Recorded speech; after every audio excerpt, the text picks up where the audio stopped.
तुर्की के सदारती इंतखाबात में रजब तैयब एर्दोगान ने मैदान अपने नाम कर लिया है। रन ऑफ इलेक्शन में 52.12% से जायद वोट्स हासिल करके वो एक बार फिर तुर्की के सदर मुंतखब हो गए हैं। मुखालिफ उम्मीदवार 47.88% वोट हासिल कर सके हैं। इस पर हम बात करते हैं तज्जियाकार मुबशर सैदी से। मुबशर, तुर्की में रजब तैयब एर्दोगान की कामयाबी से एक नई तारीख रकम होगी। कोई भी सदर रन ऑफ में फर्स्ट टाइम मुंतखब होगा और तीसरी बार अगर ये मुंतखब हो जाते हैं तो 21 साल दौरे हुकूमत मुकम्मल करेंगे। कैसा मंजरनामा देख रहे हैं आप तुर्की में?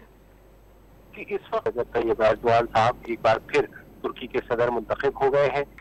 उससे पहले वो 2 बार सदर मुंतखब हुए थे, उससे पहले वो 3 दफा वजीर आजम मुंतखब हो चुके हैं। तो तुर्की के वो हुक्मरान जो है इस वक्त सबसे ज्यादा हुकूमत करने वाले हुक्मरान हो गए हैं। दूसरा, यहाँ इलेक्शन की जो सबसे बड़ी खूबसूरती है वो वोटर का टर्न आउट है। अगर देखा जाए तो जो पहले इलेक्शन हुए, यानी जो पहला मरहला था, उसमें 89% लोग जो है उन्होंने वोट कास्ट किए थे, जो यूरोप के मुकाबले में भी सबसे बड़ा टर्न आउट था। और अभी जो है वो जो इस रन ऑफ में भी जो पार्टिसिपेशन का रेट रहा है वो तकरीबन 85% के लगभग है। तो आप सोचें कि इतनी तादाद में तुर्क आवाम जो है वो बाहर निकलती है वोट डालने के लिए से, तो यहाँ लोगों का इंटरेस्ट बहुत है।